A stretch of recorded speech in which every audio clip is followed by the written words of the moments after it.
Hello friend, my name is Om and you are watching the learning corner. साल 2024 को election year माना गया है। World's biggest democratic election. Marathon election. A mammoth undertaking. The world's biggest exercise in democracy. क्योंकि दुनिया की लगभग आधी आबादी यानी कि 400 करोड़ लोग इस साल वोटिंग में पार्टिसिपेट करने वाले हैं और उनमें से लगभग 100 करोड़ लोग अकेले भारत में रहते हैं। तो इस साल भारत का ये चुनाव सबसे बड़ी लोकतांत्रिक प्रक्रिया और दुनिया का सबसे महंगा इलेक्शन होने वाला है। भारत के मतदाता अगले 5 साल के लिए अपनी केंद्र सरकार चुनेंगे। भारत में संघीय चुनावी मॉडल है जो कि first past the post system follow करता है और जो भी पार्टी बहुमत से जीतती है उसे प्रधानमंत्री चुनने का अधिकार मिलता है। इससे पहले कि भारत के लोग अपना वोट डाल सके, इलेक्शन को उनके पास आना ज़रूरी है। जहाँ भी लोग रहते हैं वहाँ मतदान केंद्र स्थापित करने की ज़रूरत है और भारत दुनिया के सबसे बड़े और सबसे अधिक आबादी वाले देशों में से एक है और ये काम कोई आसान नहीं है। So today we are talking about how does India runs world's biggest election. तो इतने बड़े इलेक्शन को लॉजिस्टिकली ऑर्गेनाइज करने के लिए चुनाव आयोग यानी कि इलेक्शन कमीशन का स्थापन किया गया है, जो भारतीय संविधान द्वारा बनाई गई एक स्वतंत्र संस्था है जिसके पास एब्सोल्यूट पावर है to supervise, direct, control and conduct the election.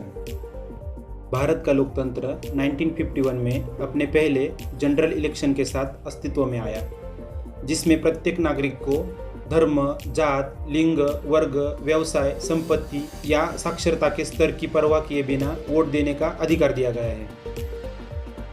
Bharat के चुनाव को इतना प्रभावशाली बनाने वाली बात यह नहीं है कि चुनाव करने वाले लोग इतने बड़े देश में हर किसी तक कैसे पहुंचते हैं, ये तो बस आधी लड़ाई है, बल्कि कैसे वो सभी पृष्ठभूमि के मतदाताओं को इस प्रक्रिया में शामिल करने का प्रयास करते हैं। 50 लाख इलेक्ट्रॉनिक वोटिंग मशीन की तैयारी और मतदाता सूची को अपडेट करने की व्यवस्था 1 साल पहले ही चालू हो जाती है।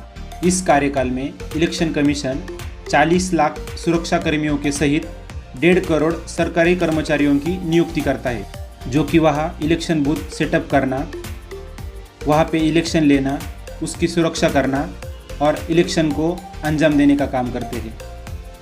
आमतौर पर ये लोग अन्य नौकरियों में कार्यरत गवर्नमेंट सर्वेंट होते हैं, जैसे कि टीचर, पोस्टमैन और स्टेट गवर्नमेंट सर्वेंट होते हैं।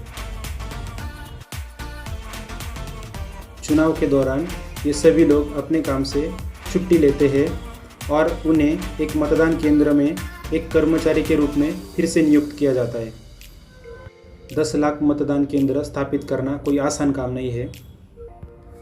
इलेक्शन कमीशन के गाइडलाइन के अनुसार एक मतदान केंद्र किसी भी नागरिक के 2 किलोमीटर से अधिक दूरी पर नहीं होना चाहिए, जो कि हिमाचल प्रदेश के विलेज माउंटेन से लेकर राजस्थान के डेजर्ट तक, केरला के बीच टाउन से लेकर आसाम के रेन फॉरेस्ट के हर नागरिक के दायरे में आता है। देश के सबसे दूर दराज इलाकों तक भी पहुंचने के लिए हाथी, ऊंट, नाव और विमानों सहित परिवहन के सभी संसाधनों का उपयोग किया जाता है।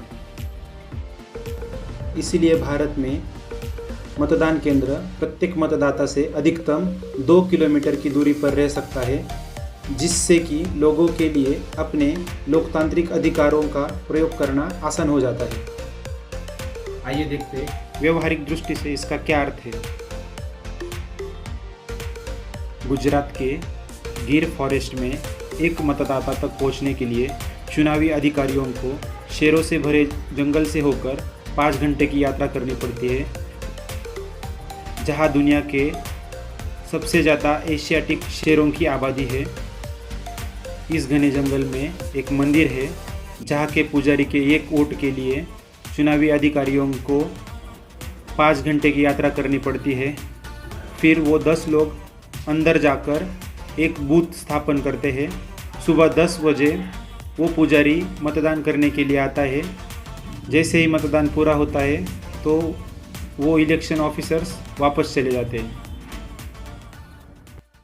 अब देखते हैं भारत का सबसे बड़ा राज्य कौन सा है और वहाँ चुनाव कैसे होता है। भारत के अधिकांश मतदाता उत्तर प्रदेश राज्य में रहते हैं, जो कि लगभग 24 करोड़ लोग हैं। यह ब्राज़ील या पाकिस्तान से भी ज़्यादा लोग हैं। यह एक बहुत ही महत्वपूर्ण राज्य है। यह संसद से सबसे अधिक संख्या में सांसद भेजता है। भारत के 8 प्रधानमंत्री इसी राज्य से आए हैं। यहाँ तक कि श्री नरेंद्र मोदी जी, जो मूल रूप से गुजरात से है, उन्होंने भी सांसद के रूप में अपनी शुरुआत इसी राज्य से की थी। 18 से 19 के आयु के वर्ग के बीच में लगभग 1.8 करोड़ या उससे अधिक पहली बार मतदाता है। भारत में मतदान परंपरागत रूप से पुरुष प्रधान ही रहा है, लेकिन अधिक महिलाओं को मतदान के लिए प्रेरित करने का प्रयास किया गया है।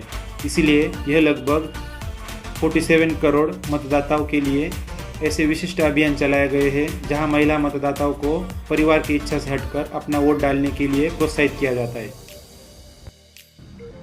इन सब के कारण भारत में कोई एक चुनाव का दिन नहीं होता।